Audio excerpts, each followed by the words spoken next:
One of the most astounding aspects to life as a modern intellectual or free thinker is the degree to which Karl Marx is honored and venerated, and Marxists openly ply their wares in universities and other places and in the media. And it was kind of driven home to me. And I want to make the case. Clearly, I guess I just haven't made the case clearly enough. I oppose philosophically from the ground up and in every conceivable dimension all violations of the non-aggression principle. The initiation of the use of force. Self-defense is fine. The initiation of the use of force is one of the greatest evils in the world. And if you're looking for violations of the non-aggression principle, well, the first place you need to look is not private criminals, but governments. Governments in the 20th century alone slaughtered 250 million of their own citizens, not including war, just slaughtering their own citizens. That's 250 million people in just 100 years now. Communism killed about 100 million. They can't really narrow it down too much. It's a whole lot of bodies to leave in a rounding error, but about 100 million people killed in communism in the 20th century. So that is horrendous. And so when I see the New York Times in its online blog section publishing an article, happy birthday, Karl Marx, you were right, then I just, again, I see this as astounding. And I want to step you through what that means. This is very, very important stuff. If you're thinking of going to college, you're in college, or you have people in your life who are thinking to go to college, you really need to listen to this. This is one of the really important presentations. I probably should have said that at the beginning. This is one of the really important presentations that I want to get across. Of course, I'll put all the sources below. So the article, written by a philosophy professor from Seoul, South Korea. See, South Korea, right across the dividing line to North Korea, where we see the net effects of a communist dictatorship in the open-air prison camp of North Korea. So the article starts. On May 5th, 1818, in the southern German town of Trier, in the picturesque wine-growing region of the Moselle Valley, Karl Marx was born. At the time, Trier was 1/10 the size it is today, with a population of around 12,000. According to one of Marx's recent biographers, Jürgen Neff, Trier is one of those towns where, quote, although everybody doesn't know everyone, many know a lot about many. So, if we were talking about some recognized evil character in history, talking about the picturesque wine-growing region of the Moselle Valley, talking about how it's a small town where people know each other and they're friendly and so on, what this is designed to do, just so you understand, propaganda 101, I'm not ascribing any motive to the writer, it's just how I see it, that this is priming you with a positive sense stimulation. A wine-growing region, a small town, everybody knows each other. This is like the opening to a Cheers song, not the description of a heinous human being. So the writer is trying to stimulate positive sense memories or positive sense ideas within you, and he wants you to ignore what Marx is fundamentally all about. And I've got a whole presentation, The Truth About Karl Marx, which you can look at. I'll link that below as well. These are just a few things that you need to know about Karl Marx. So here's Karl Marx writing in an 1848 newspaper article, and I quote, "There is only one way in which the murderous death agonies of the old society and the bloody birth throes of the new society can be shortened, simplified, and concentrated, and that way is revolutionary terror." Revolutionary terror. Mandela didn't come out of nowhere, right? Revolutionary terror. Political terrorism is how you bring about communism. And this, of course, is a lesson that has been fully absorbed by many elements of the left. Revolutionary terror. So he's a political terrorist advocating mass violence in order to bring about communism. And that's, of course, how it generally comes about. So that's important.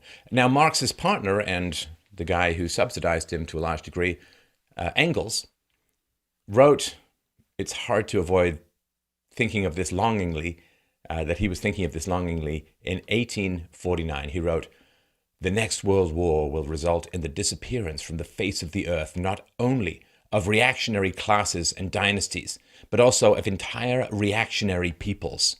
And that too is a step forward." The disappearance from the face of the earth, entire reactionary peoples. Well, what is he talking about? Well, he's talking about genocide. The next war. Reactionary. Now, reactionary is those who oppose communism in general. And so, yes, he considered it a step forward to wipe out entire groups of people, entire classes of people, entire dynasties. That is astonishing. Now, given the hostility that communists have towards finance, towards capitalists and so on, it's hard to avoid the Jewish question with regard to how Marx was talking. So when Engels, Marx's close collaborator and funder, talks about wiping out entire classes and groups of people as a step forward, and that their main enemy is those involved in finance and usury and the ownership of the means of production and so on, what is that relationship? What is their relationship to the Jews? Now, Marx wrote an essay called On the Jewish Question. It was originally published in 1844, and it contained the following statement. What is the worldly religion of the Jew? Huckstering. What is his worldly god? Money. Money is the jealous god of Israel, in face of which no other god may exist. Money degrades all the gods of man and turns them into commodities. The bill of exchange is the real god of the Jew. His god is only an illusory bill of exchange. The chimerical nationality of the Jew is the nationality of the merchant, of the man of money in general. He argues that, and I quote, "In the final analysis, the emancipation of the Jews is the emancipation of mankind from Judaism." Well, that's obviously blatant anti-Semitism. So he went to Ramsgate in 1879, and Marx wrote a letter to Engels that the resort contained, and I quote, "many Jews and fleas." In an earlier letter to Engels, Marx referred to someone as a Jewish N-word.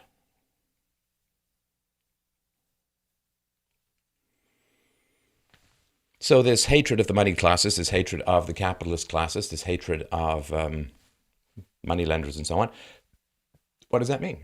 When Engels talks about wiping out entire groups of those opposed to communism from the world, what does he mean? This lesson was not lost. So Vladimir Lenin wrote in 1906, right? So this is more than a decade before the revolution in Russia. He wrote something called Lessons of the Moscow Uprising. This was in August 1906. And he said, Lenin said, "We would be deceiving both ourselves and the people if we concealed from the masses the necessity of a desperate, bloody war of extermination as the immediate task of the coming revolutionary action."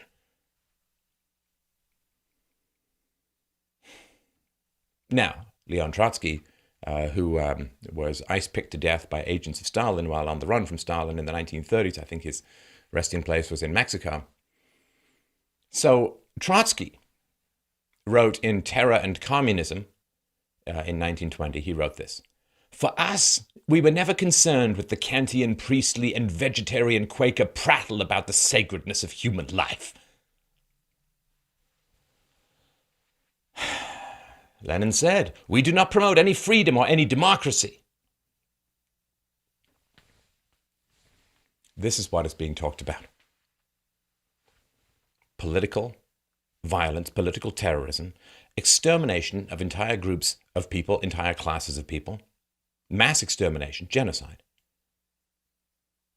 and bodies piled halfway to the very sun. This is what the theory is, and this is what the practice has been. And people say, well, you see, but when Marxism turns out to be violent, it's not real Marxism. No, it is. No, it is. when the theory is bloody terror and mass extermination of anyone resistant to communism, or identified as a class enemy, or a reactionary, or a neo-reactionary, or a biped who you don't like. That is real Marxism. That is the theory, that is the practice. When people say we need bloody, violent political terrorism, followed by mass extermination, if that's the theory, how do you do that right? How do you do that differently?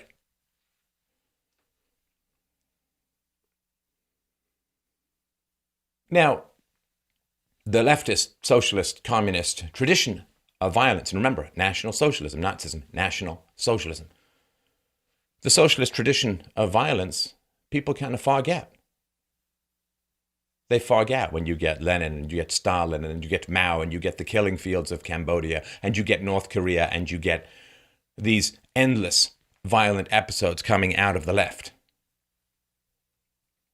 What do they say?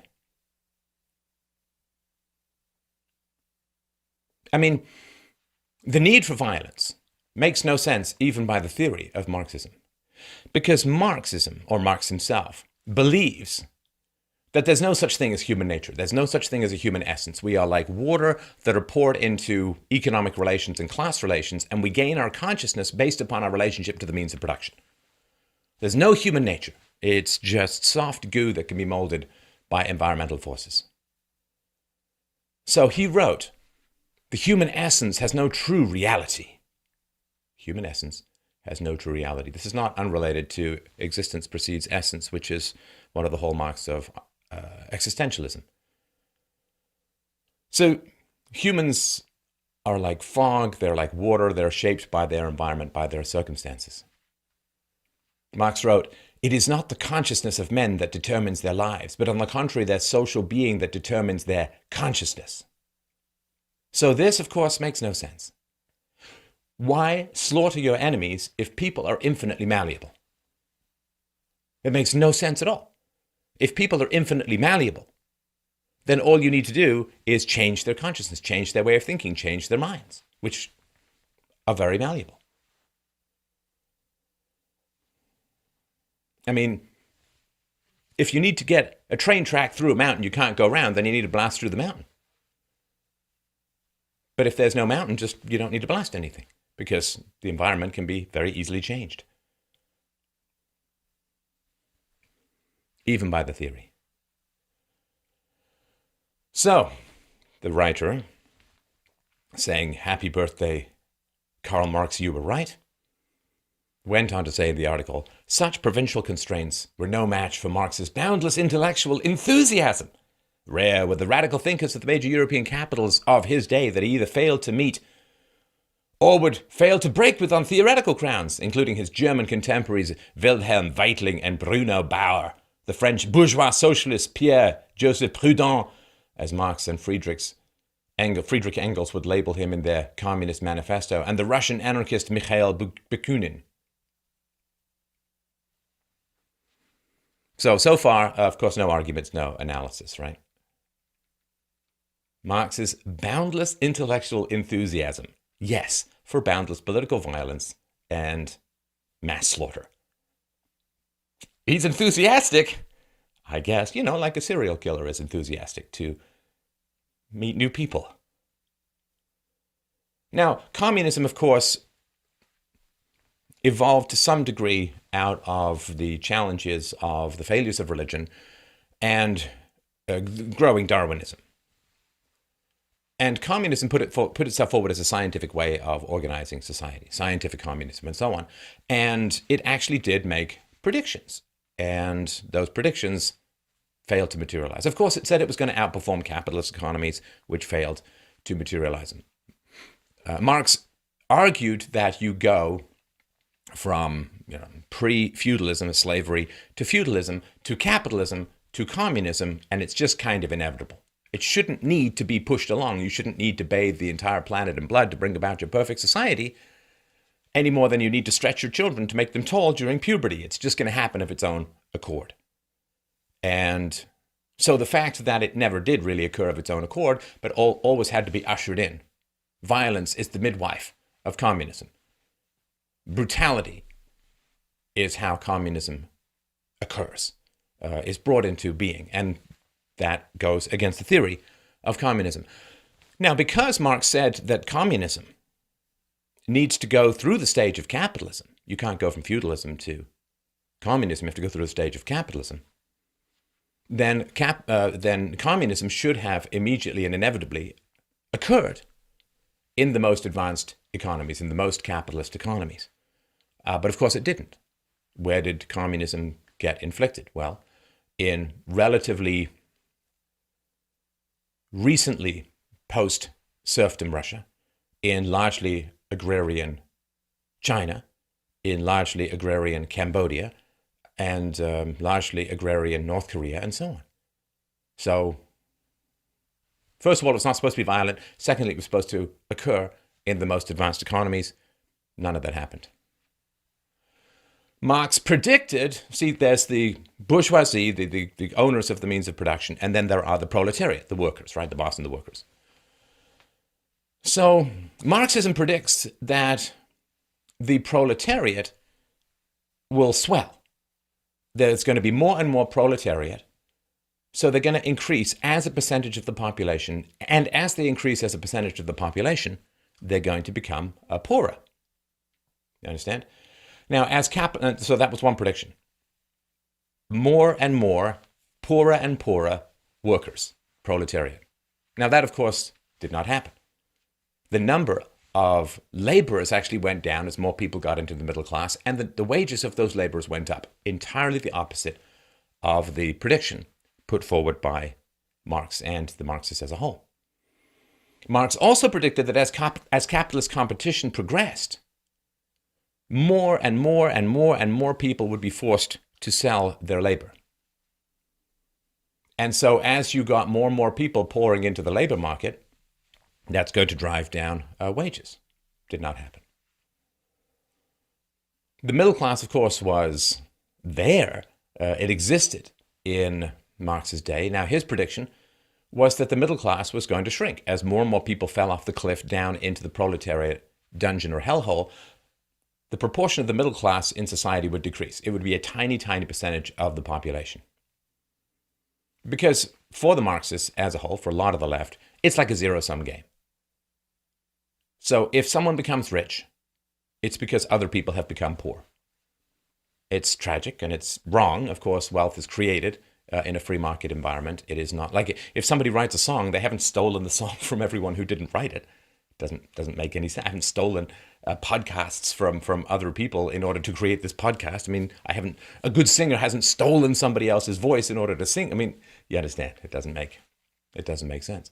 But in the zero-sum competition, scarcity mentality as opposed to abundance mentality, in the zero-sum competition framework of Marxism, so there's winners and there's losers. And of course, fewer and fewer people become winners, become rich capitalists, and then they own the means of production and nobody compete with them. And then more and more people fall either from the rich or the middle class into the squirming masses of the proletariat. Well, the argument that the middle class is going to diminish was disproven by the fact that the middle class increased over the course of Marx's life and certainly past that. Now, the other argument, the prediction, was that capitalists would also decrease as the proportion of the population. Because it's not just zero-sum competition among the workers, it's zero-sum competition among the capitalists. So there's going to be fewer and fewer and fewer and richer and richer and richer capitalists. Well, that seems quite important. But that's not what happened, of course. Now, we can, of course, argue at the moment that, and there's good reasons to believe this, that the concentration of wealth is occurring at greater levels, at higher levels in the modern economy, sort of probably post-1970s, when the gold standard was destroyed.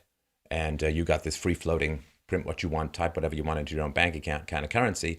Yes, the rich have gotten richer, and the middle class has been hollowed out. But that's not the result of capitalism, because the governments have gotten bigger and bigger and bigger and bigger, and control over the economy by the government has gotten bigger and bigger and bigger and bigger.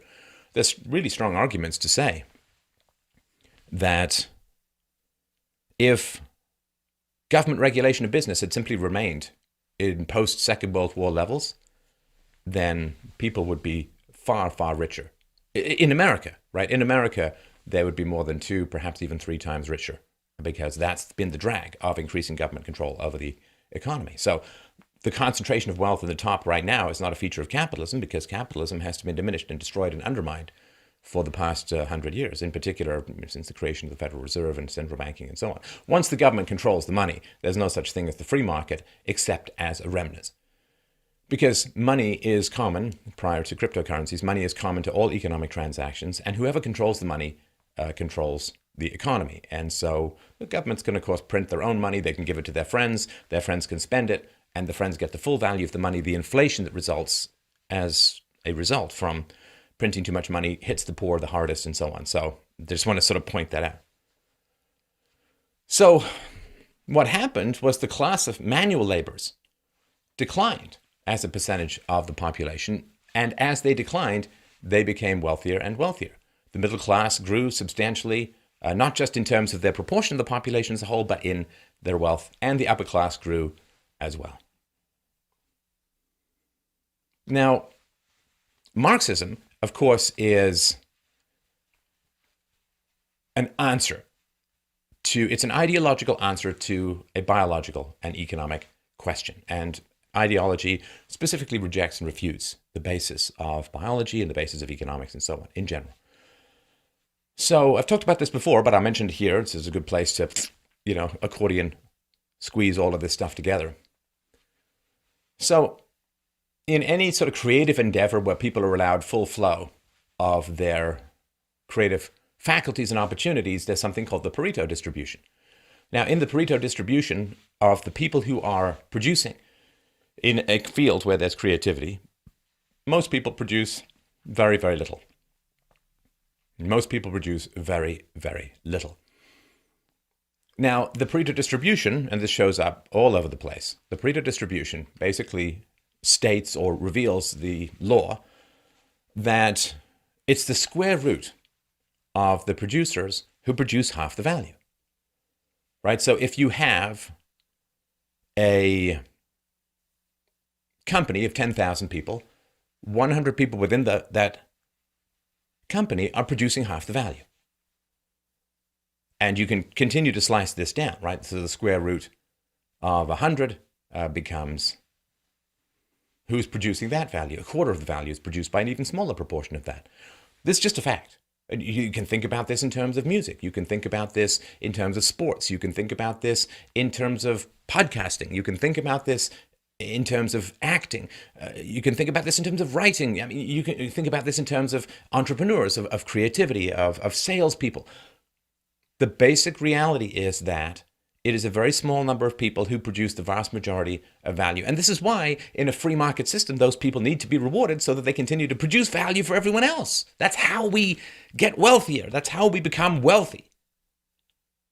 And in communism, of course, those people are not rewarded. As the old saying goes, they pretend to pay us, we pretend to work. There is no benefit for producing the mind-meltingly huge amount of effort that it takes to be that radically productive in the world.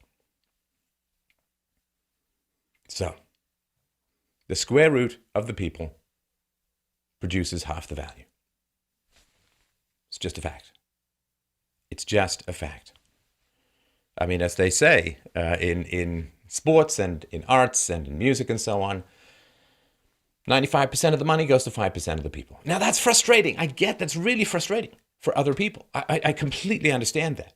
And it would be delightful if we could magically change this. I don't know if it'd be delightful because, when you start talking about magic, but we can't change it. We can suppress it. We can't change it. So and the freer we are, the more the Pareto principle tends to hold sway. So you can't make everyone a great singer. You can destroy the music industry, and therefore nobody makes a lot of money from being a singer or a songwriter or whatever, performer. But you cannot make everyone a great singer. You cannot make everyone a great songwriter. You cannot make everyone a great podcaster or writer or baseball player or dancer or anything. You can't do it. Now, there are, of course, bell curve implications with all of this. But the bell curve doesn't just mean around intelligence, right? So the bell curve is most people cluster around the middle, a few people on the lower end, and a few people on the higher end. The biggest predictors of success are the combination of IQ and the personality trait called conscientiousness. Attention to detail, follow through, planning, suppression of the desire to scroll through Twitter when you're supposed to be working on your book, and all kinds of stuff, right? So concentration, focus, all that kind of stuff. So there certainly is IQ considerations. That the bell curve means that, the very highest IQ people, and it's funny because I've sort of read arguments that if you are sort of middling high IQ, sort of 115, 120, 125, maybe 130, you're a pretty good leader. You go higher than that, you can't really connect or concentrate or motivate people, and you're just too smart to be a good leader. But in general, when it comes to producing value, just think of going to karaoke night. We go to karaoke night. Most people there are kind of middling. Some people are just awful. And some people just step up, open their mouth, and it's wonderful what they can do. And that is the distribution. In that case, it happens to be the distribution of the physical instrument, just happen to have a good singing voice, along with the specific motor control to hit the right notes, along with, we hope, perfect pitch and so on. So that is just the reality. That is the Pareto principle. And that operates in the free market, and that is what allows us to progress, to increase in wealth and opportunity and so on, right? I mean, all of the technology that allows me to talk like this and communicate with you and so on was invented by a very, very small number of people. Was invented by a very small number of people, but we all get to benefit from it. Now, in a communist system, they have no incentive to produce the kind of goods and wealth that they produce. Therefore, you don't get them. Therefore, it's the same thing with farming. That's interesting, right? Same thing with farming. There are some people who are just great farmers. Now, whether they're smarter, whether they're more experimental, whether they just work harder, in general, it's a combination of a whole bunch of things. But some people are great farmers. Now, if you're a great farmer, you can bid more for land because you can get more out of the land. I have a very nice camera here, and I'm willing to spend more on a camera than most people would because I can get more value out of the camera, I hope, by producing works like this than most people would. You wouldn't be hoisting this thing around on a beach vacation. So in farming, you end up with, again, you got 10,000 farmers, 100 farmers are producing half the output. And so if you say, well, those farmers are stealing and they're evil and they're capitalists and they're bourgeois and they're exploiters and they're reactionaries and they're class enemies, and let's say you kill them, let's say you throw them in a gulag, let's say you simply drive them off their land and leave them to wander the lanes, let's say you relocate them so that they can run a lathe or something like that in a city. Well, what happens is then you redistribute the land that is being productively worked by the top people, and your food production will collapse. You have the same number of people farming the land, but your food production will collapse. I mean, if Katy Perry or Taylor Swift, if they're on tour, and then they say, well, my voice is kind of tired, I'm just going to sub someone else in. They're not replaceable, you understand? They're not replaceable. Well, I guess you got Freddie Mercury. And so, I mean, Queen is still touring with the new singer, the guy from American Idol. So, in general, though, people are unreplaceable. If the singer can't show up that you want to see, the concert doesn't go on, right?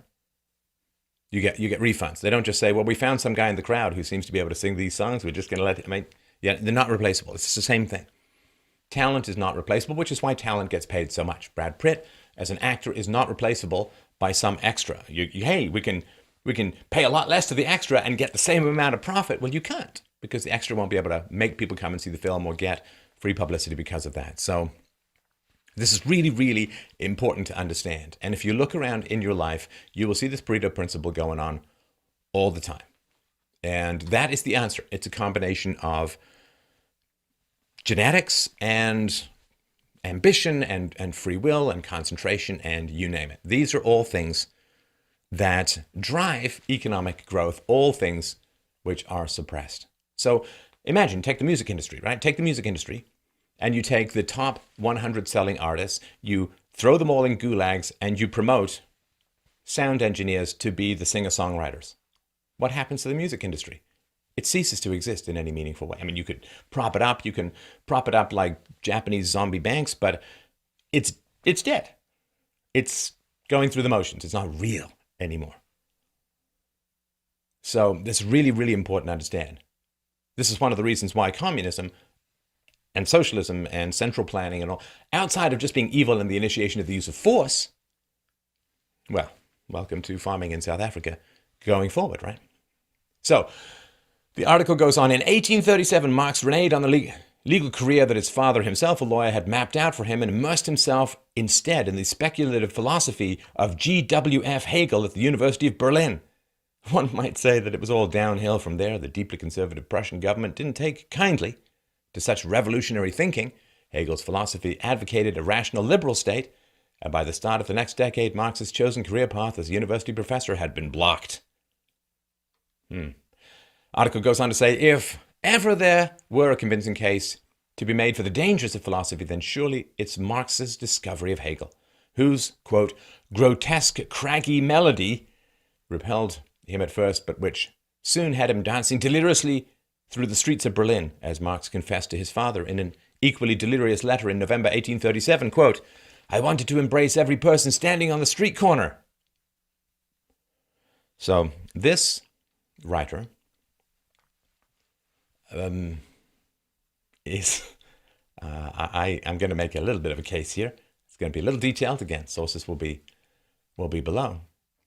But yeah, Hegel's philosophy advocated a rational, liberal state. What does that mean, I wonder? Let's see if we can dig it in. So there was the British empirical movement, the John Locke stuff, and the Milton's defense of freedom of speech, Areopagitica, and so on, rational arguments that led to the growth of the free market and open trade between countries, which hugely reduced European wars, particularly in the 19th century, because as the old saying goes, when trade ceases to stop flowing, when trade stops flowing across borders, soldiers stop flowing across borders. Trade is the antidote to war. And there was a reaction to this kind of free market thinking, to this kind of individualism and what was called the cult of reason, right? As the saying says, bring before reason every idea, every opinion, every fantasy, and subject them to reason's interrogation. So reason was growing as a result of British and other countries' focus on empiricism, on, in a sense, secularism, on Aristotelianism rather than Platonism. And you can check out my presentation, The Truth About Aristotle, for more on this. But there's always a blowback. There's always a reaction, right? So the reaction largely came out of Germany. And you had Immanuel Kant's critique of pure reason, and you had Hegel. Now, Hegel made arguments that closely followed Immanuel Kant. So for Hegel, truth is like, it has three major characteristics. What is truth? What is truth? This is sort of foundational question of philosophy. So for Hegel, truth had three characteristics.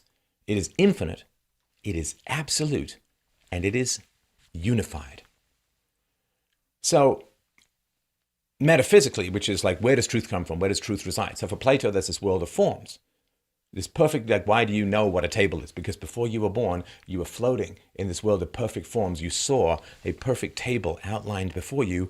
And then when you were born, you had a vague memory of this perfect table. And then when you saw a table, it kind of reminded you of that a little bit. I'm actually not characterizing this in a false way. It's nuts, of course, right? But there's reasons why people believe this, which we'll get into another time. So metaphysics is the nature of reality. Is reality something higher? Is it a simulation? Is true reality, God and heaven and hell? Or is true reality the social good or the Platonic world of forms or some collective concept? Or is reality, sorry if you were sleeping, is reality, the bare bones, matter and energy that we get transmitted to our brains through the senses? So metaphysically, Hegel appeals to the absolute nature of a higher reality. You always have to create this higher reality if you're a collectivist, because collectivism is a concept. And so it doesn't show up in nature, right? Very, very important. Concepts exist in the mind. Things, as they are, exist in nature. A number of people standing in a group, each individual stands in the group and has a measurable proximity to every other individual in the group. The crowd, this concept of the crowd, that's in your mind. That does not exist in reality. So if you're going to say that concepts are more important than reality, that individuals should subject themselves to a collective, either through something like democracy or fascism or communism or socialism or the common good or whatever it is, if you say the individual should subjugate himself to a concept, then there must be a realm wherein concepts are more important than individuals, and that is this higher realm. It's called nirvana, the noumenal realm. It's called heaven, and sometimes it exists as the social good or the common good or the nation state or whatever it is. Some place where the concept is not imperfectly derived from the instance. Sorry about that language. It's important to be precise, right? The concept must have a life of its own that is independent of each particular instance. Like if I say I have 5 lizards and one of them is in fact an orangutan, I don't have 5 lizards, right? Because the orangutan has hair, it's warm-blooded, it gives birth to live young and so on, and the lizards don't share those characteristics, right? So if my concepts are imperfectly or no, let's just stay with imperfectly. If my concepts are imperfectly derived from instances, from that which they describe, then I can never push the other way. I can never say the concept is more important than the individuals, because the concept is derived from the individuals, and no aspect of the concept can contradict the nature of that which it describes. If I say I have 5 lizards and one of them is a mammal, I'm incorrect. I could say, well, in some higher realm, this all makes sense, but that's just an appeal to irrationality. It's an appeal to authority of this higher realm, which can't be proved. And so individualism rejects higher reality. Individualism rejects this, what's called, I call it a suprasensual realm, something which doesn't show up in the senses. And there are exceptions, because something like Christianity, because the higher realm exists within the body as well, in the form of the soul, then there is more individualism within Christianity than other forms of thought. So epistemologically, which is not just the study of, so metaphysics is the study of the nature of reality, epistemology is a study of how we determine truth. So epistemologically, to Hegel, the concrete is derived from the abstract. Truth is derived from falsehood. Nature is derived from logic, and spirit from nature. So the concepts are the highest form of truth. Each particular instance is not that important. Now, in a rational philosophy, the reality is a shadow and the concept, reality is a statue and the concept is the shadow, right? You've got this statue up there and then it's the shadow. You'd never say that there can be things on the shadow that aren't in the statue. Right? You can't. If you've got the statue of a guy holding up a sword, you would never say, well, the shadow would have him holding up a tennis racket. Or he would be some kind of blob rather than, right? So you've got the light source, you've got the statue, and you've got the shadow.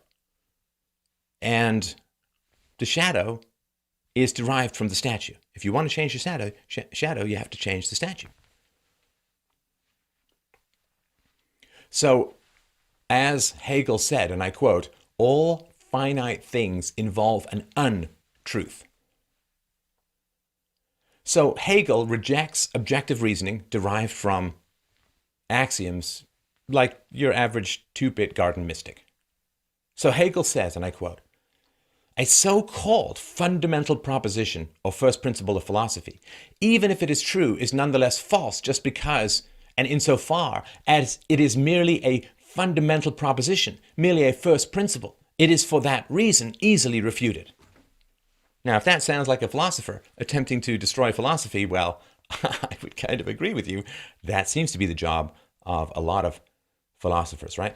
Now, one of the ways in which you can get this cognitive dissonance issue or the fact that you're in the realm of not an argument is so-called, a so-called fundamental proposition, right? So-called means I don't believe it, but I'm too lazy to disprove it, or I can't disprove it, and so on, right?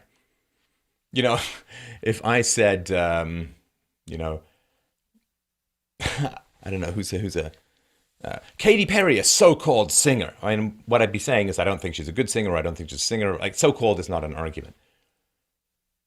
So when Hegel writes, a so-called fundamental proposition or first principle of philosophy, even if it is true, is nonetheless false.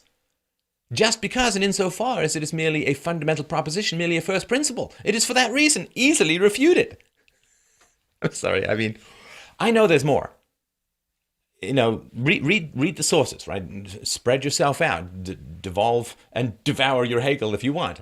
But, you know, I challenge you to find any works in any paragraph within my books of philosophy that would get anywhere close to that level of WTF hashtag brain explosion.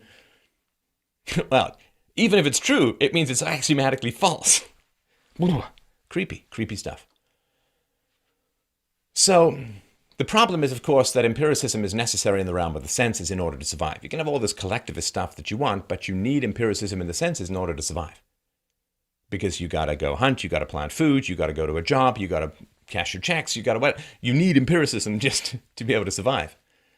So Kant and Hegel both recognize the validity of empiricism in the realm of the senses. Right? So they sort of carve two realms, right? You have to have two realms. Otherwise you don't type, you don't write, you just dwell in the abstracts like a ghost in the attic. When I say attic, I mean the abstract concept of an attic, right? So both Hegel and Kant find this sort of mere sensual empiricism and the objective reason which is derived from it, right? The reality is objective and rational, and reason describes reality, and therefore reason must be objective and rational. So Kant and Hegel, they say, okay, yeah, there's the realm of the senses, but, you know, it's really not that great. It's really, it's fine, you know. It's like a kind of crappy cottage rental. You can do it if you have to, but it's not as nice as the mansion, right? So empiricism, objective reason are incompatible with these three infinite concepts: freedom, spirit, and God. Knowledge of these concepts requires a rejection of sensual empiricism, right? If you want to know God, you have to reject the senses. If you want to know the Platonic higher form, you have to reject the senses. If you want to get to nirvana or neuromenal realms, as Kant would put it, you have to reject the senses.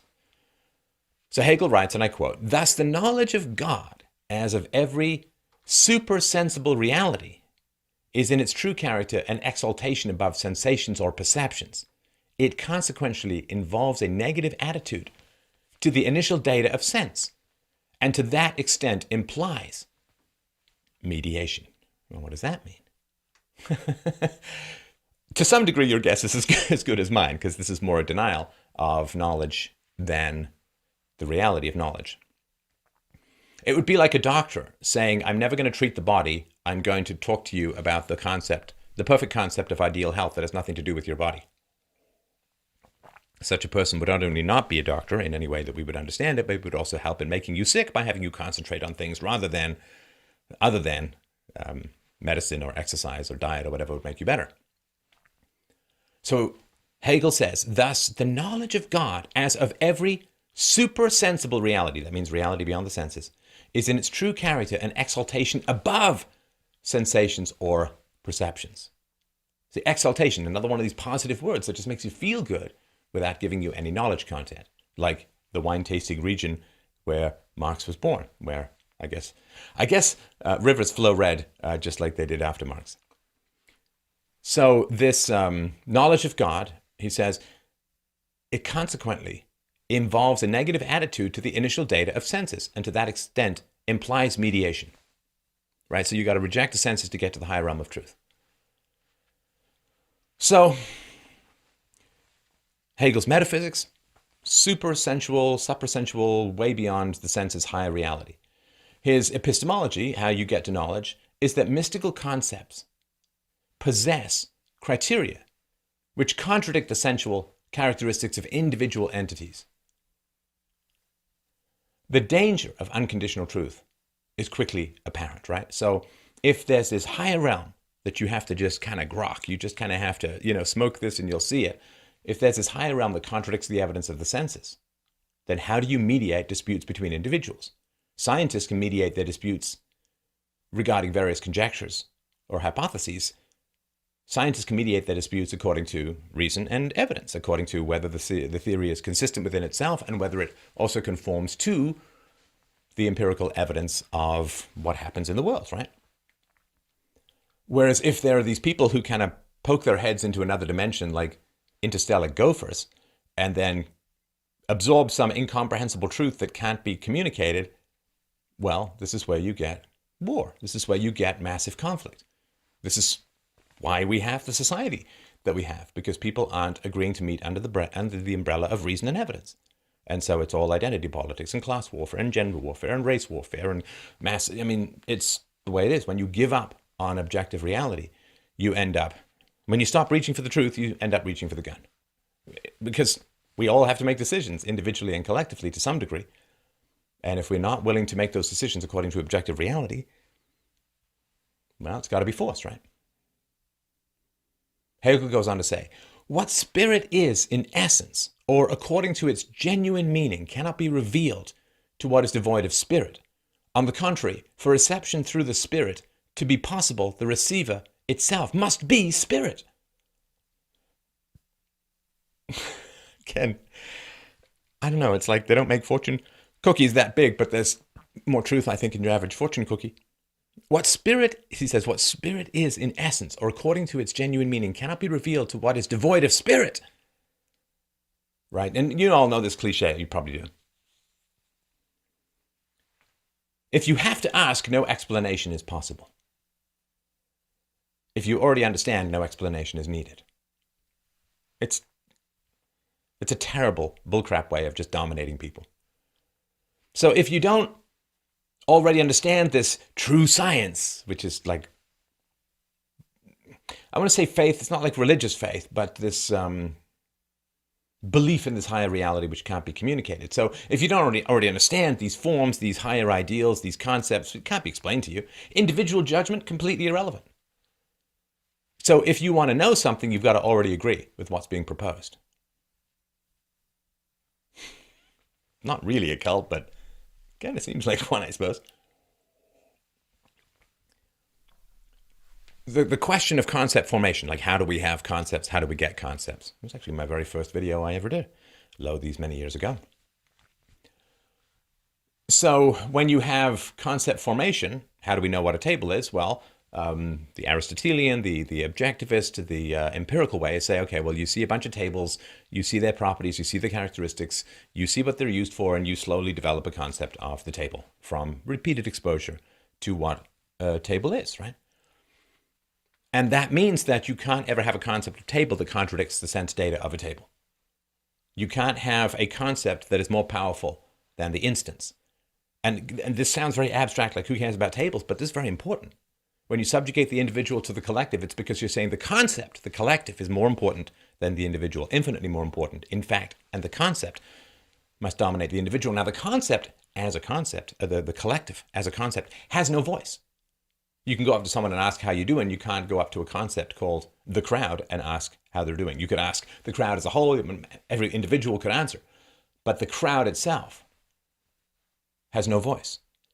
And so this is like peak hierarchical dominance 101, is you invent a concept that is not objective, that cannot speak for itself, but dominates individuals, and then you claim to be able to speak for that concept.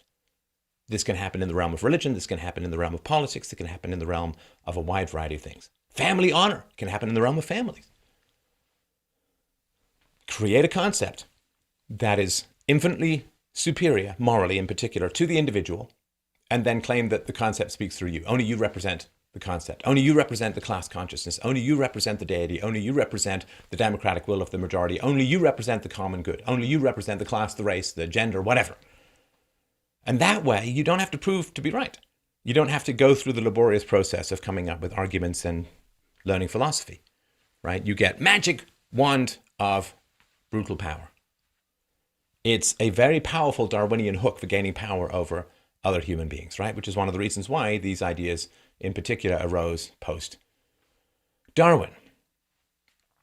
So how do concepts get formed? Well, the mystical, supersensual realm, they always say the same thing. It's just, there's this innate knowledge. You either get it or you don't, man. Like you understand. Hegel says, quote, nature is rationally ordered. It was made by a wise creator, and wisdom is purpose, concept, free rationality itself. Thus, spirit also knows that God is rational, absolute reason, absolute rational activity, and it has this belief instinctively. Again, I know it's a pile of polysyllabic goo, but, right? Nature is rationally ordered, and it was made by a wise creator, and wisdom is purpose, concept, free rationality itself. Now, I love how he uses the word thus here, like he's just proven something. Word salad, thus, tax. Give me your tax money. Thus, spirit, he says, also knows that God is rational, absolute reason, absolute rational activity, and it has this belief instinctively. Okay, but if it's reason, you shouldn't need or have this belief instinctively, right? Because it's reason. You should be able to reason it out. I mean, if you were to say the truth or falsehood of some particular mathematical theorem or scientific conjecture, you should just know it instinctively. It's like, but then what's the point of science? If you just know it instinctively, then why test anything? There's no empirical test, right? So that's, and when people start talking about absolute reason, perfect reason, I mean, they're taking things out of reality and putting them into this giant box of mysticism where they hope to club you into a kind of foggy submission because you feel small relative to the concept.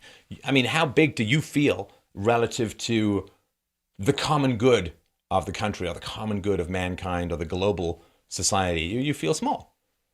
And that's the whole point, is to make concepts way bigger than you, whereas you are the source of concepts. You're always bigger than concepts. Concepts are nothing compared to you. It's really, really important. You, as the individual, are what reigns supreme. The concepts, I know. So there's all this instinctive knowledge, but you have to believe in that particular deity to get it. I mean, why you wouldn't have it as an atheist or a druid or some other religion and so on, well, because in Hegel's scheme, individual consciousness has very little epistemological significance. The individual has to reject the validity of his senses and the operation of his rational faculties to be able to approach truth. Think I'm making it up? And I quote from Hegel, quote, the human being is essentially spirit, and spirit is essentially this, to be free, setting oneself over against the natural, withdrawing oneself from immersion in nature, severing oneself from nature, and only reconciling oneself with nature for the first time through this severance and on the basis of it. And not only with nature, but with one's own essence too, or with one's truth. We make this truth objective to ourselves, set it over against us, sever ourselves from it, and through this severance, we reconcile ourselves with it. Sorry. I'm trying to do it straight. This oneness, brought by way of severance, is the first spiritual or true oneness. That which comes forth out of reconciliation. It is not the unity of nature. The stone or the plant is immediately in this unity, but in oneness, that is not a unity worthy of spirit, is not spiritual oneness. Spiritual oneness comes out of severed being. Is that clear?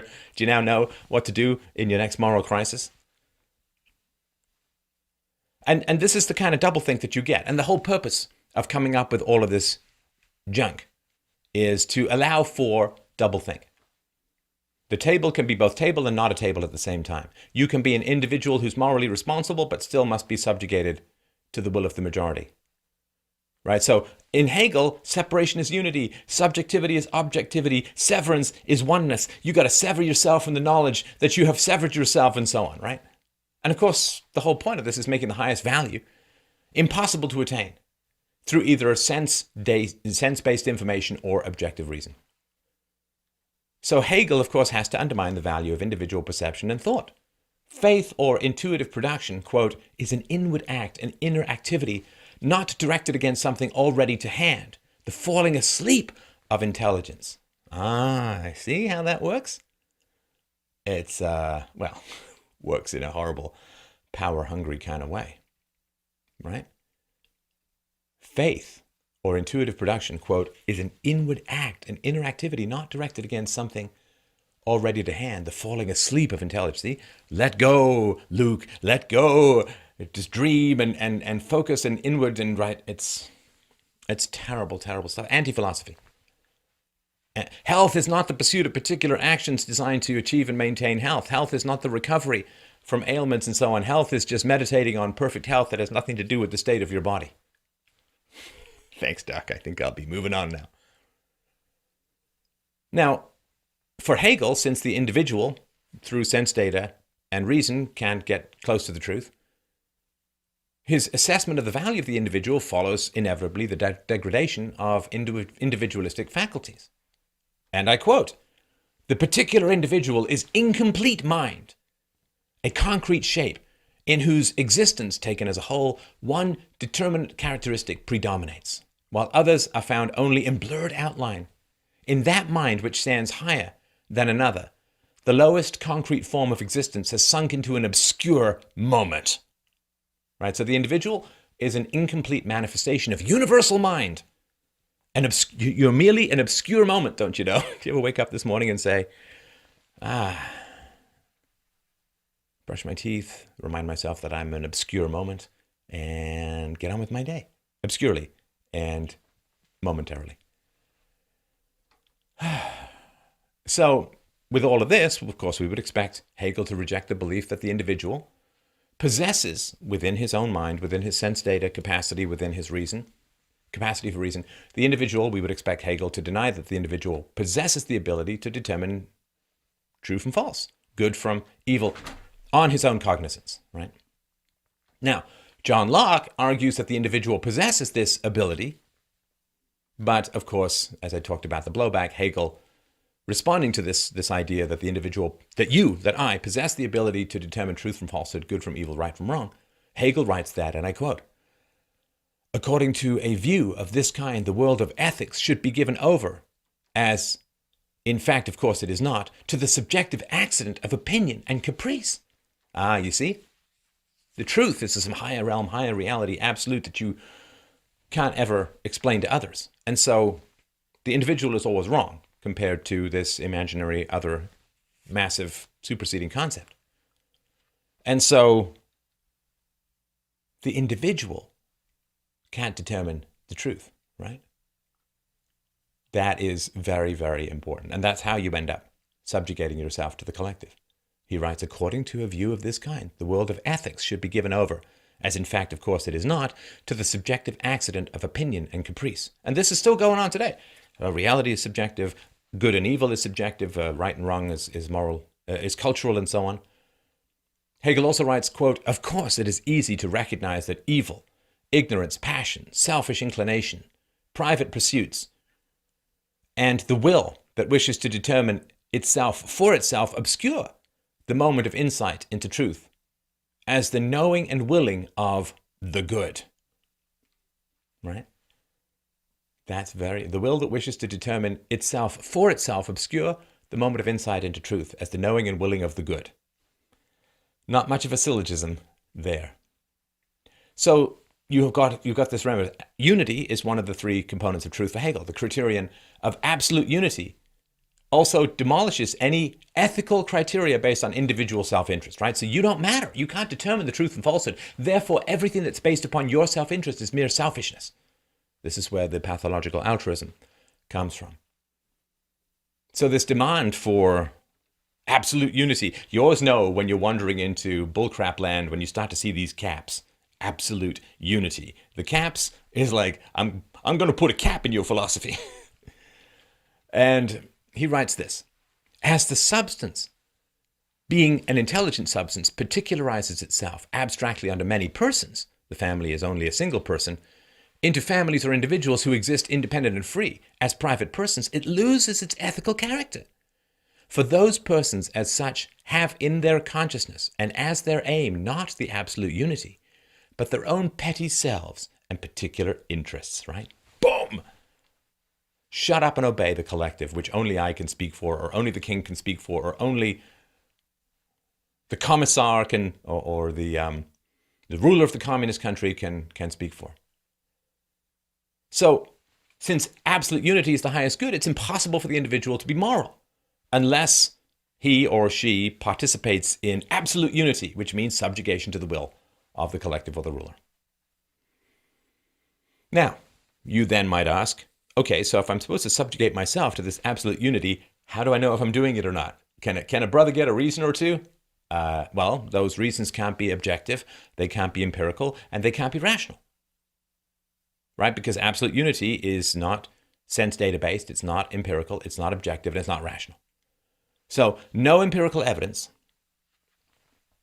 can tell you, no reasoned argument can tell you whether you are successfully subjugating yourself to absolute unity. Because the senses deal with individual entities, which are of lesser value than this giant concept of universal good. So again, just like Kant, Hegel appeals to collectivism, right, as the defining criterion for absolute unity. Now, collectivism, fundamentally, it's not the will of the majority. For error multiplied does not equal truth, right? Because if each individual is wrong, then a group of individuals can't be right. If no individual can get to truth, virtue, goodness, and certainty, then no group can either. Collectivism, as it always turns out, is the will of the state, the will of the secular rulers. And remember, philosophers that you've heard of have all been, prior to very recently, have all been approved of by secular rulers. Otherwise, they were put in prison, they were driven out, their writings were burned, and so on. If you haven't served the ruler, you don't end up, usually, in the history of philosophy classes. So, again, according to according to Mike Hegel, according to Hegel, all individuals are thus subject to the will of the state. And I quote, "Furthermore, for the paternal soil and the external inorganic resources of nature from which the individual formerly derived his livelihood, the state substitutes its own soil and subjects the permanent existence of even the entire family to dependence to itself and to contingency. Thus the individual becomes a son of civil society, which has as many claims upon him as he has rights against it." Again, none of these are arguments, but they're an inevitable consequence of this worship of anti-rational concepts, right? He writes, "Thus the individual becomes a son of civil society, which has as many claims upon him as he has rights against it." So sounds like the individual at least has rights against the state. But this is just a bait and switch. It's a sales pitch. These rights that the individual has against the state, then not real. Not real. It's the same thing with Kant as it is for Hegel. Because fundamentally, they placed no limits upon the will of the enlightened despot. Of course, how could they? The philosopher king, like the tyranny advocated by Plato after he saw his beloved mentor Socrates put to death by the will of the Athenian mob, he turned to dictatorship as the ideal political system, because a true free system could probably not have been advocated back then, as it's risky to do now. But how can you put limits on the will of the ruler, who is a manifestation of absolute perfect divine will? Because that would be to say that the individual has some right against the concept. But the whole point of collectivism is that the concept rules completely over the individual and can contradict the properties of the individual. Right? Because if it's just one person, like if it's just one person saying, "I'm in charge, I get to use violence against you, I get to tax you, I get to rule you, I get to control you, I get to sell off your children as debt slaves," people would say, "Well, wait a minute, you're claiming a universal right, but it only applies to you." Right? And this is my book, Universally Preferable Behavior, A Rational Proof of Secular Ethics, designed to solve this whole problem. And so why does the ruler get all of this power when the average citizen does not? Well, you have to create this higher realm, this perfect realm, and you have to have this whole cadre of intellectuals and theologians and so on surrounding the ruler to give him legitimacy and extract him from the general category of humanity. Hegel writes, "In the government regarded as organic totality, the sovereign power, principate, is A, subjectivity as the infinite self-unity of the notion in its development, the all-sustaining, all-decreeing will of the state, its highest and all-pervasive unity, in the perfect form of the state in which each and every element of the notion has reached free existence, this subjectivity is not a so-called moral person or decree issuing from a majority, forms in which the unity of the decreeing will has not an actual existence, but an actual individual, the will of a decreeing individual, monarchy. The monarchical constitution is therefore the constitution of developed reason. All other constitutions belong to the lower grades of the development and realization of reason. That's some pretty powerful stuff, wouldn't you say? And again, this follows, right? The government is regarded as organic totality. The sovereign power is subjectivity as the infinite self-unity of the notion in its development. The all-sustaining, all-decreeing will of the state, its highest and all-pervasive unity, right? So you have to have unity to the concept. The state represents the concept, and therefore unity with the concept. It's subjection to the state. And that's powerful stuff. And there's a reason why Marx loved this guy. There's a reason why Marx loved this guy. So, if you understand this whole idea, the relationship then in Hegelianism between the individual and the state is inevitable. And I quote, boom, money shot, baby. Blood-soaked syllables unrolling through history. Hegel wrote, sacrifice on behalf of the individuality of the state is the substantial tie between the state and all its members, and so is a universal duty. Sacrifice on behalf of the individuality of the state is a substantial tie between the state and all its members, and so is a universal duty. Sacrifice to the state. Sacrifice to the state. And this is the thinker that the writer of the New York Times article says wants to create just some liberal world. Now, this world spirit, a very, very quick run through. So Hegel said that there was this world spirit that determined truth and everybody must subjugate themselves to. And he said that that world spirit would sometimes pick nations to manifest itself, and that gave those nations the right to dominate others. So just as the individual was must be dominated by the state, countries must be dominated to the particular state or race that the world spirit manifested itself in that particular moment in history. There's a world spirit that gives you the right to conquer everyone else in the known universe. In fact, you must. In fact, if you don't, you're evil. That's a great thing to tell to the Germans, right? Good job, Hegel.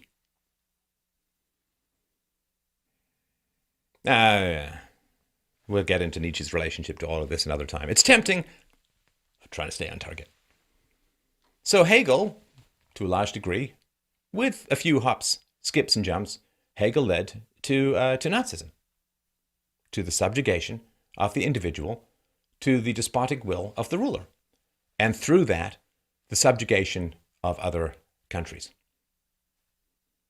So Hegel led to Nazism. Marx led to communism, where, because Christianity stood in the way of the expansion of the state, because Christianity for salvation requires that people have free will. You must choose your moral actions in order to be either condemned as evil or rewarded as good. And so all that interferes with the free exercise of free will is a massive impediment to the unrolling of your spiritual destiny as the result of free will. This is one of the reasons why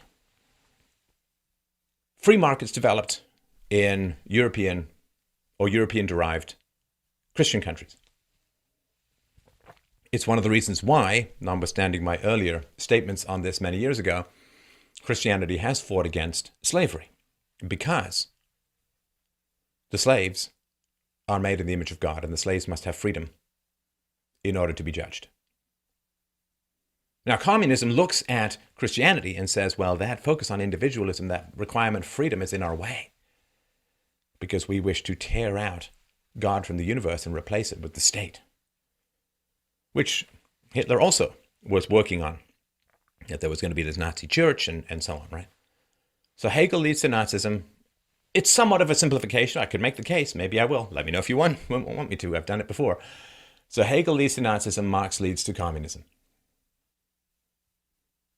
Nazism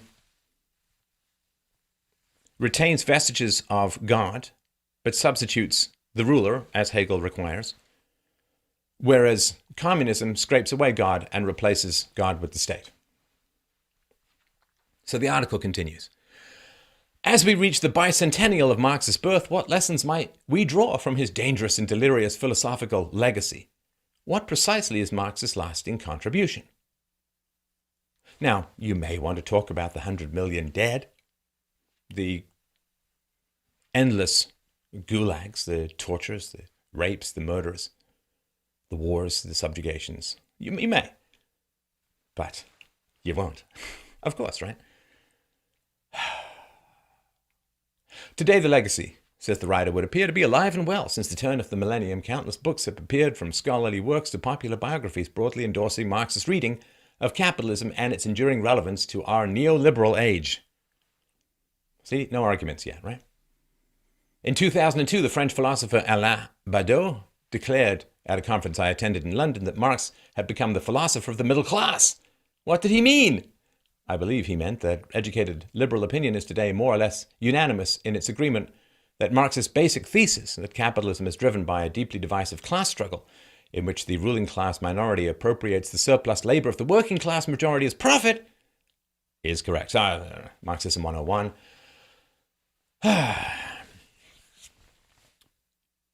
You work for a lawn mowing company and you go and charge somebody $50 to mow their lawn, right? And you use the lawnmower and the marketing and the website and the advertising and the experience and so on and the reputation of the lawnmower company, right? And so you make $50, they keep 25, and you get 25. Now, for the Marxists, you should get 50, generally, right? So you have to produce more value than you consume in order for the economic transaction to occur, right? So if they said, well, we can charge $50 to mow someone's lawn, and you say, well, I want all 50 of those dollars, then the lawnmower company would say, well, no, because we had to build the company, we had to build the business, create the reputation, create the website, we had to buy the physical equipment, we had to get the loans, we have to have an office, we have to have a receptionist, we have to have phones, we have to have advertisements, we have to follow up, you name it, right? We have to do quality control. We have to hire people. We have to fire people. Marx never ran a business. Try to be an entrepreneur, right? So, white people can't talk about the black experience, but Marx, who never worked a day in his life, can talk all about what it's like to run a business. Yeah, naturally, of course.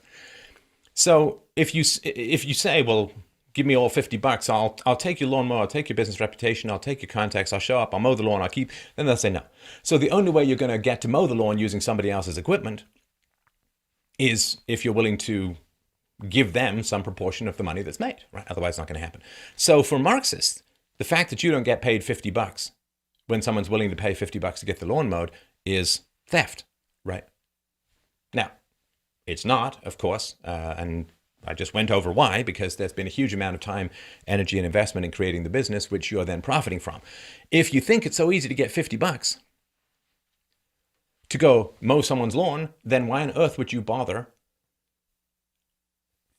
getting somebody's lawn mowing equipment and so on and doing it that way? You just go do it yourself, right? But then you find out, if you want to go and get someone's lawn mown for $50, that you have to go buy some big lawn making equipment, and then you have to spend a lot of time phoning, and then you have to do the corporate taxes, and you have to do the health insurance, and you have to do whatever. You got occupational health and safety concerns, and there's a huge amount of excess labor.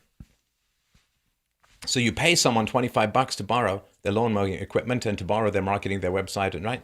So you understand, right? I mean, this is not that complicated, and the fact that it is complicated just tells me how few people have actually even remotely tried to run a business. I mean, even from a lemonade stand and upward, right? I mean, and I remember this when I was a kid. When I was a kid, I remember reading that it cost 3 cents of ingredients to make a can of Coke. And I remember saying that. I was in Canada, so I think I was about 11. And one of my friends said to me, well, yeah, but then there's the cost of the factory, there's the cost of advertising, there's the cost of taxes, right? You've got to have a big vault with a secret formula. Battery acid and copper cleaner and bye-bye stomach bacteria. But that was an important moment for me. And it's just little things that you put out to people, right? So that's what he's saying about all of this, right? That's what he's saying, that this is basically correct, right? That this excess labor issue, this deeply divisive class struggle. Well, yeah, the bosses want to pay the workers less, and the workers want to make more. So why is it only the boss's greed that's ever talked about? And to be honest, the boss does not want to pay people less. I've been a boss. I've interviewed like 1,000 people. I've hired I don't know how many people. I've managed. I've grown. I've done the sales, marketing. I've done just about every aspect of a business. And I've been doing this, which is a business, for 11 years, freedomainradio.com/donate. And so you don't want to pay people less because they're going to be unhappy. And also, especially for businesses that require intelligence or work that requires intelligence, you don't want to pay people less. Because if somebody's worth $50,000 a year and you offer them $30,000 a year and they take it, it's not going to work for long. Either they're so dumb that they can't figure out what they're worth, in which case that's kind of a mark of, haven't you done any research or talked to some friends? What's the matter with you, right? Or you pay them too little, at some point, they're going to find out they're worth more and they're going to get mad at you. And they're going to come storming into your office, they're going to quit, they're going to yell at you, they're going to be mad, and therefore, if they quit, then all the time you spent training them is wasted. So you don't, if you've got half a brain, you don't want to just sit there and play, well, I want to pay everyone $1 a year. But of course, you would rather pay people less. And people would rather make more. That's the human condition. That's why we negotiate, right? We always want more. Basis of economics, right? The three rules, right? Number one, human beings respond to incentives. That's the Pareto principle, right? Number two, all human desires are infinite. And number three, all resources are finite. Well, you need allocations, and there's no better allocation than the price system in the free market. No better allocation. In fact, there's nothing that even comes close. There's no substitute for supply and demand and the price mechanism of where resources should go, right? If a whole bunch of people need their roofs rebuilt because there was a giant storm, they're going to bid up the price of labor, and that's why you're going to send stuff there until the price goes. There's no substitute for it. Just read your Mises. There's no substitute for price. So here, the ruling class minority, according to this article, appropriates the surplus labor of the working class majority as profit. Even liberal economists such as Nouriel Roubini agree that Marx's conviction that capitalism has an inbuilt tendency to destroy itself remains as prescient as ever. I don't know.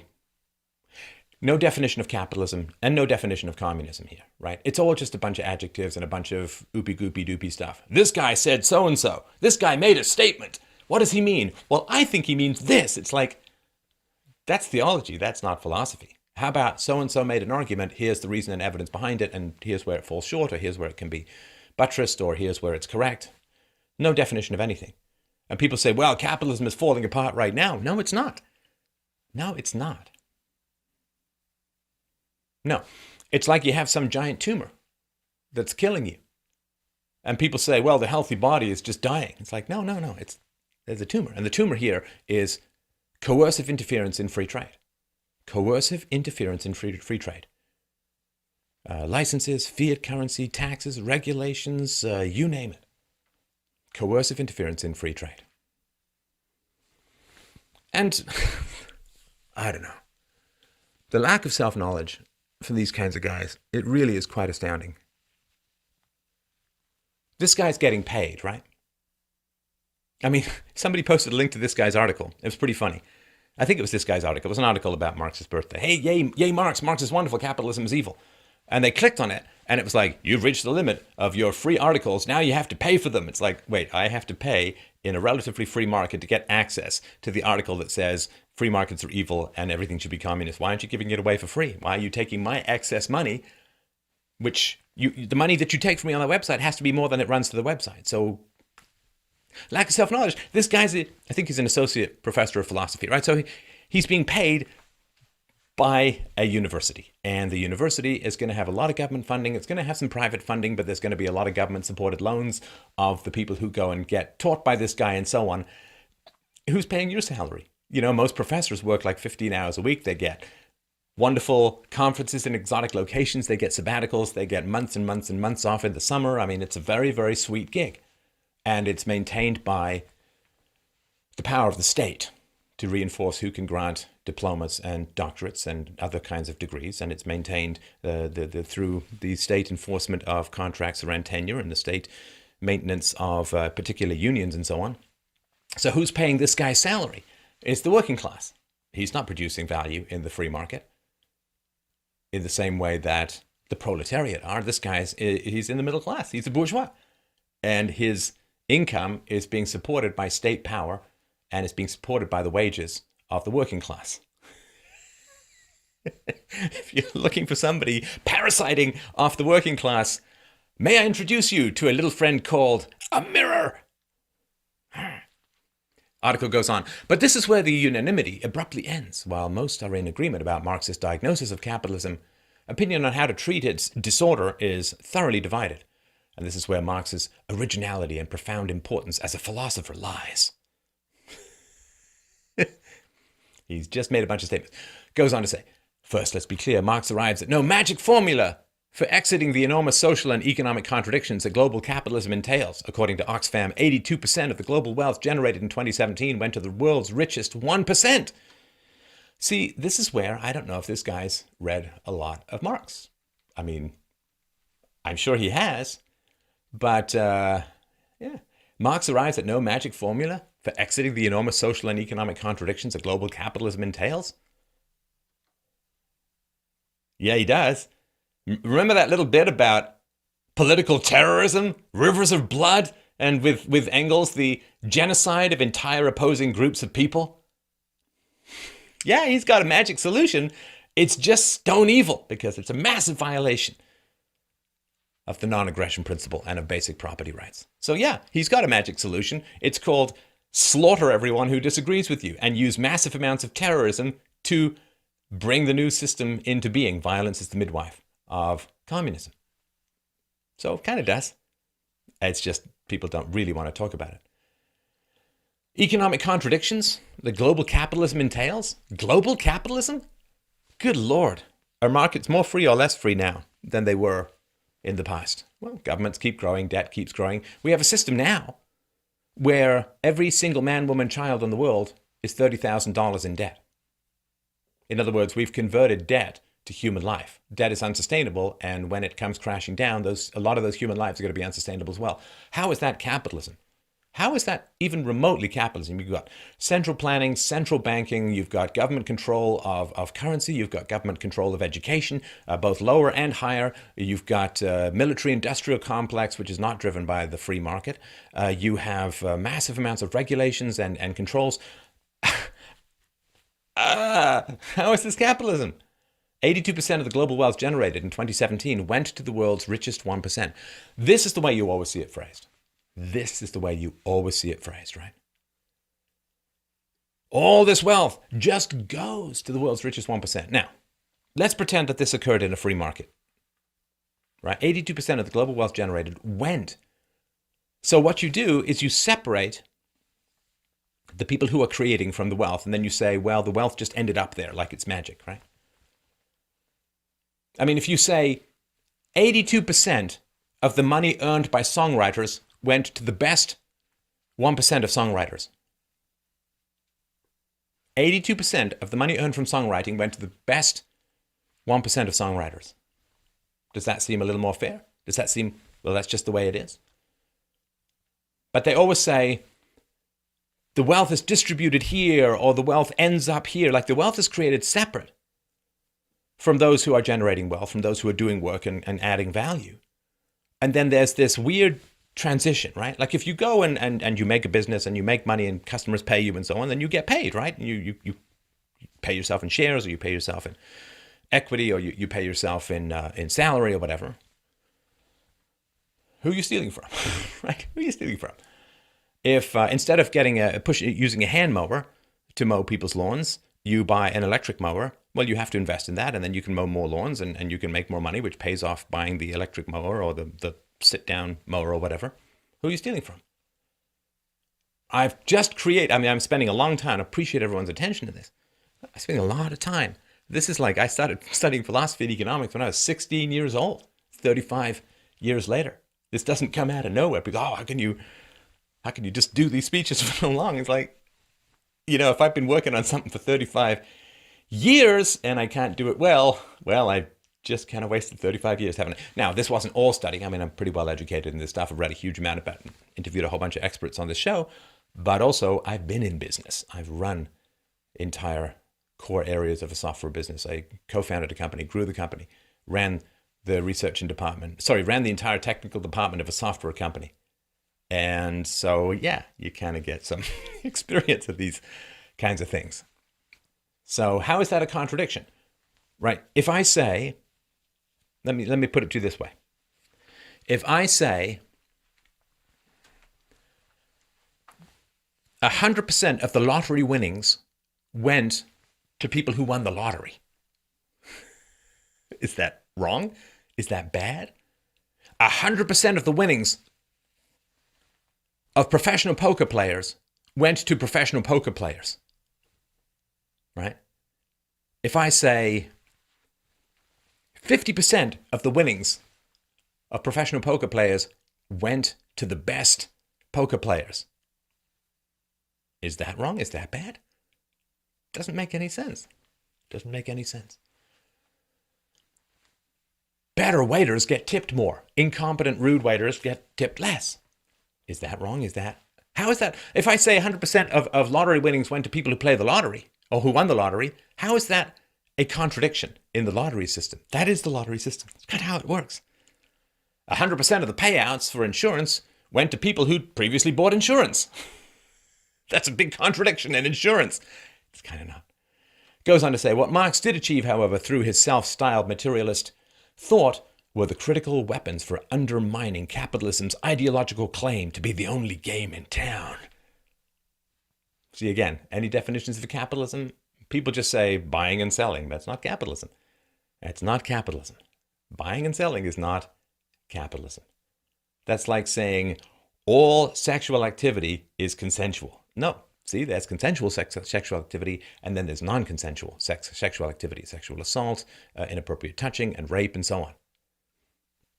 So there are voluntary economic transactions, and there are involuntary economic transactions. There are voluntary transactions, such as you need gas, you go fill up your gas. There are involuntary transactions insofar as zoning and controls and taxes and regulations and so on that drive up the price of gas enormously.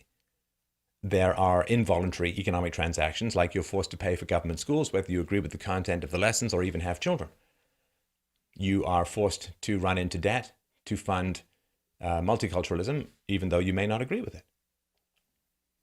So, he goes on to say, in the Communist Manifesto, Marx and Engels wrote, and I quote, "The bourgeoisie has stripped of its halo every occupation hitherto honored and looked up to with reverent awe.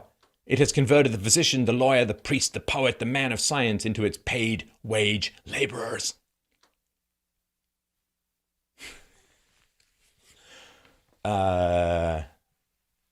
No, see, capitalism simply says you can't initiate the use of force and your property rights should be respected. That's all it says. It's not a system. It's the absence of a system. It's not a system. It's the absence of a system. It says do not initiate force. Well, I guess, you can say three, but the two of them cite the same guy. Keep your contracts, don't initiate force, respect property, which is the basis of civil law, of criminal law, right? Don't steal, don't rape, don't murder, and don't assault, and respect property. And if you sign a contract, keep your word. Be honest, don't use violence, respect property. Everything we ask from your average kindergarten student. Don't use violence. Don't take other people's stuff. Don't lie. That's all it comes down to. It's not a system. It's a couple of basic moral rules that only sociopaths have any issues with. I'm just pointing that out in essence. It's not a system. It's not a system.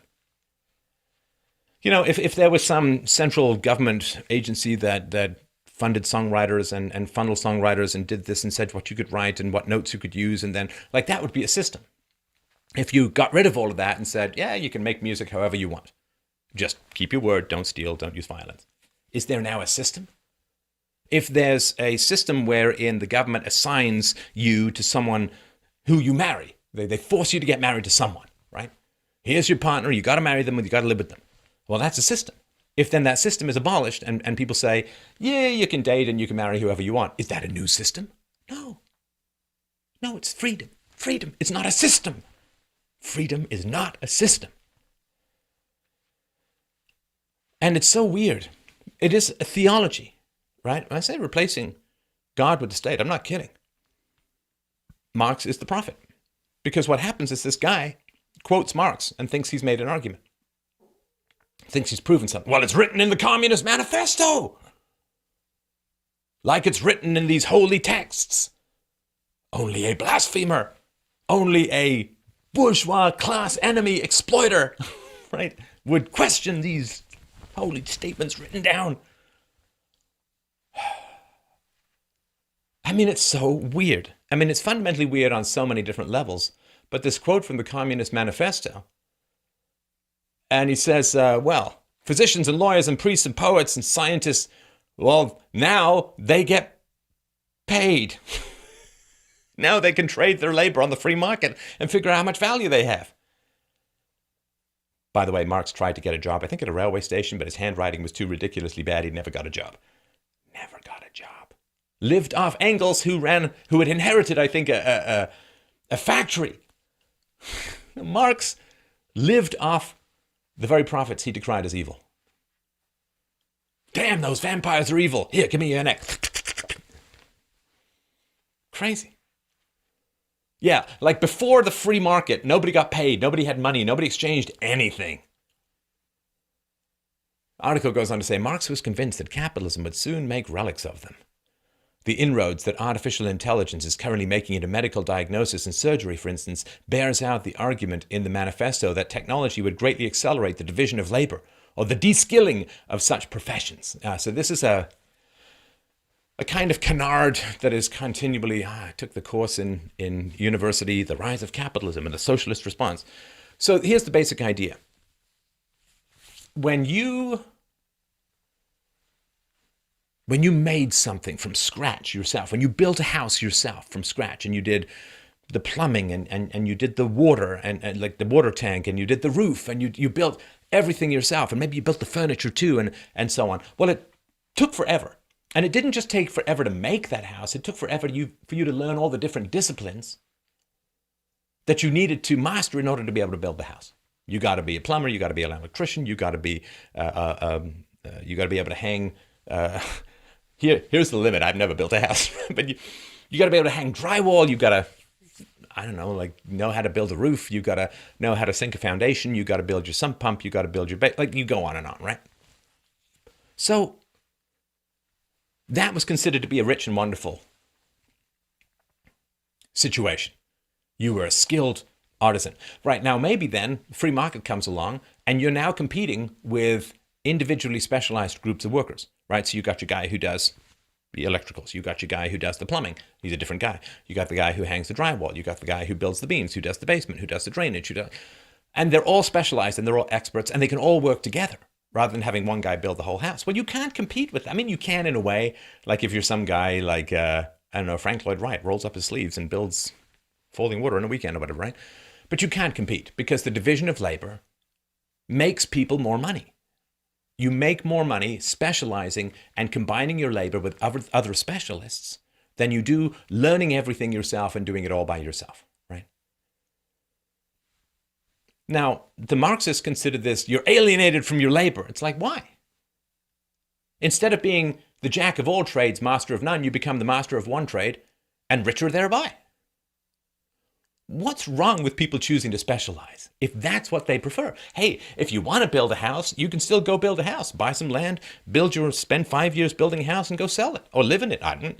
But if you want to make more money, you're going to have to specialize to compete with everyone else who's specializing, who gives higher quality and faster production. Now, This question came up in particular around the assembly line, Ford, the Model T, and how they made cars and all of that. Because what happened originally to make a car was that you'd start building this car in the middle of this workshop, this factory, and everybody would like bring all this junk, the wheels, and they build all this, and they bring it all in and assemble a car. Like, you know, a kid building a house with Lego goes and gets all these different Lego pieces, builds the house of Lego, right?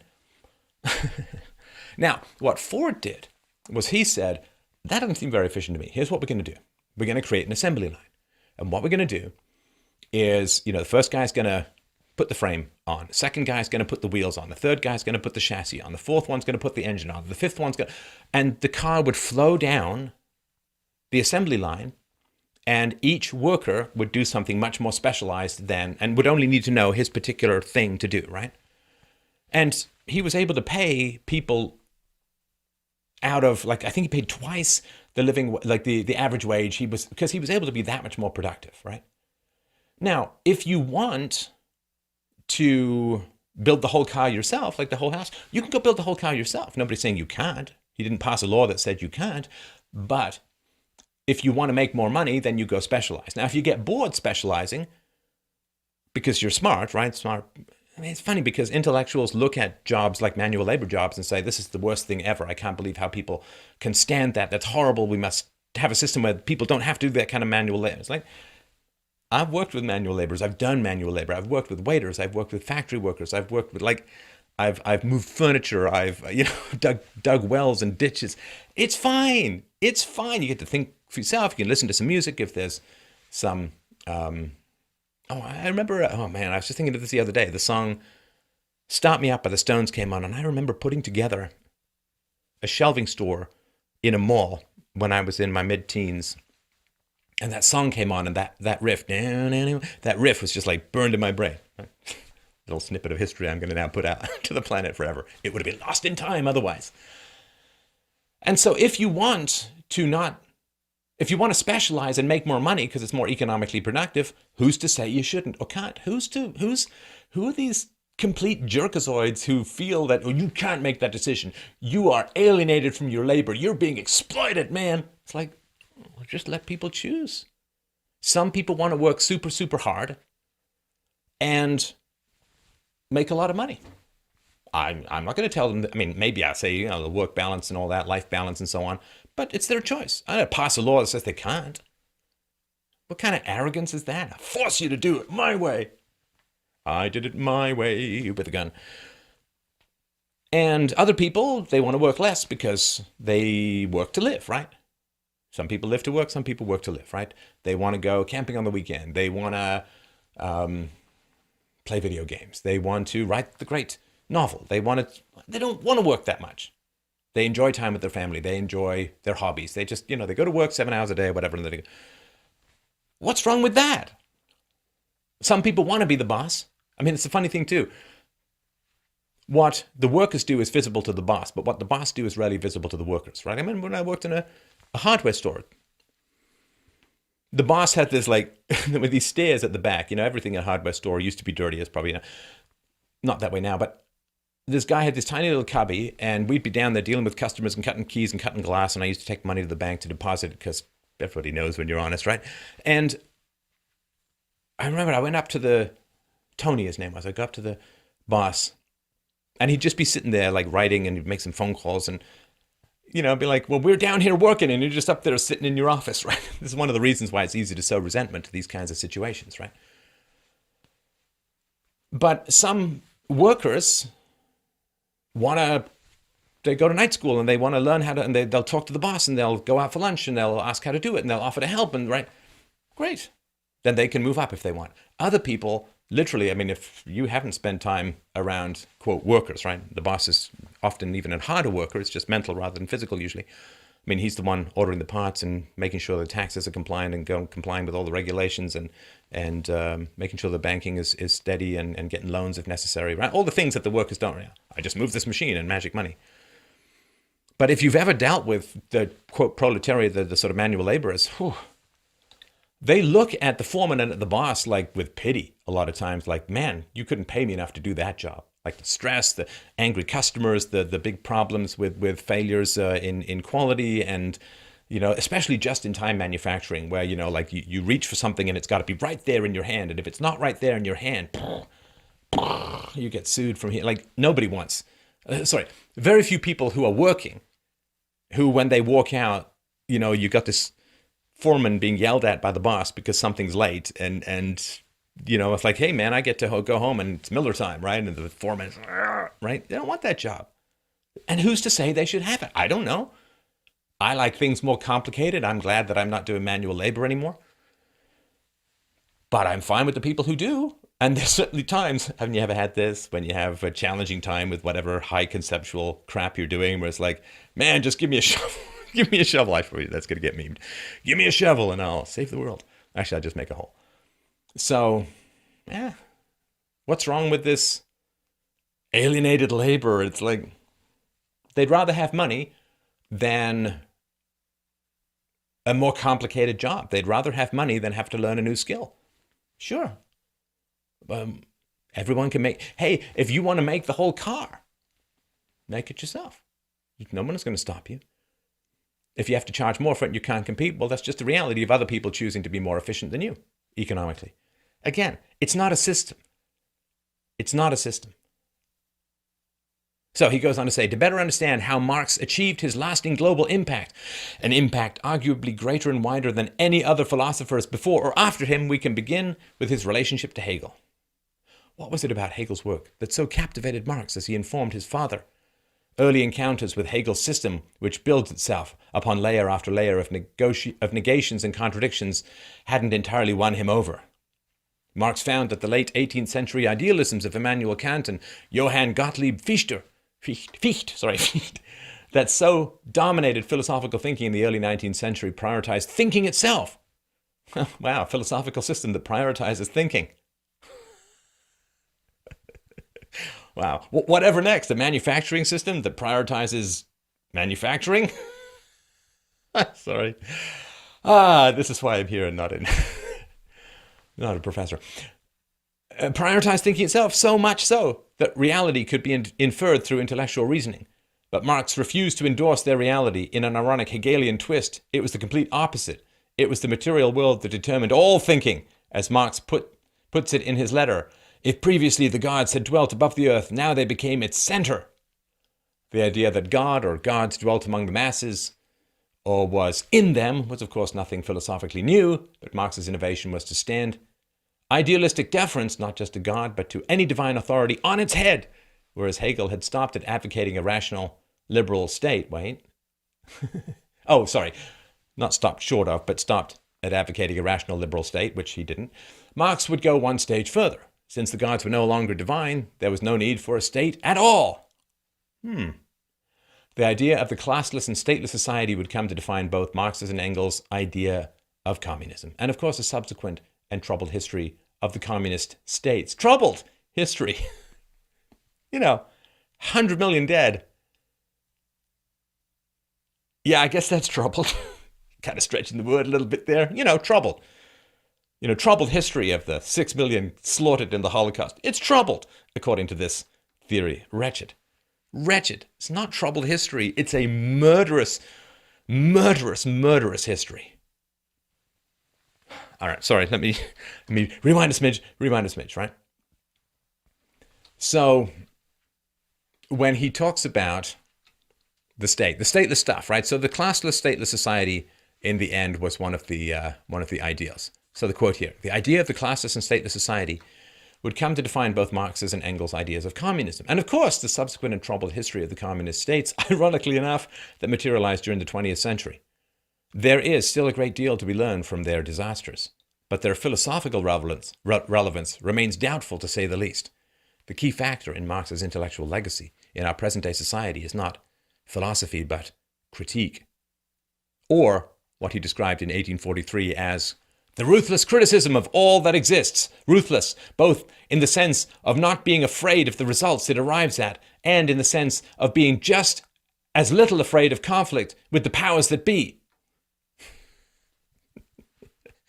Yeah, it's a brave guy living off the proletariat as he did. And also, by the way, banging his maid and dumping her in the street when she was pregnant to make sure that nobody figured out that he fathered a bastard child. So you see there, he's a capitalist, she's a worker, he has sex with the worker, he bangs his maid, throws her into the street when she's pregnant, and then tries to suppress anybody's knowledge of it. Because you see, the bourgeoisie is so terrible, and you have to just love the working class and be there for the working class, unless you're banging them and dumping them in the street with your child in their belly. Excuse me, hideous, just hideous. The writer of the article quotes Marx, "The philosophers have only interpreted the world in various ways. The point is to change it." Stevie Ray Vaughan song in my head now. He wrote in 1845. The article goes on, racial and sexual oppression have been added to the dynamic of class exploitation. Oh, by the way, Marx, hideous racist as well. O-M-G-G-G. Hideous racist. You can just Google that stuff for yourself or use some other search engine. Probably wiser to use some other search engine. Marx, N-word, hideous racist. He goes on to say, social justice movements like Black Lives Matter and #MeToo owe something to an unspoken debt to Marx through their unapologetic targeting of the eternal truths of our age. Such movements recognize, as did Marx, that the ideas that rule every society are those of its ruling class, and that overturning those ideas is fundamental to true revolutionary progress. So who's the ruling class these days? I wonder.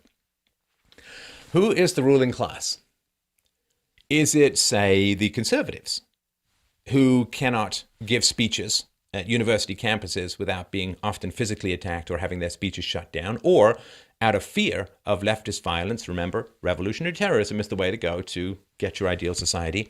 The conservative or non-leftist speakers who face outrageous security costs out of fear of feral leftists attacking them. Is that the ruling class? Maybe the ruling class, you see, is, tenured university professors who are protected by the state and who exploit, through their salaries and through government subsidized or guaranteed student loans, who exploit young people and workers, who are profiting from a system that has 17 and 18-year-olds sign multi-decade, sometimes massive debt instruments in order to fund indoctrination into leftist ideals that are economically destructive to their future. In other words, laden them down with debt while at the same time giving them not just no value in the market, but negative value in the market. And you teach them to hate the free market and wealth and success.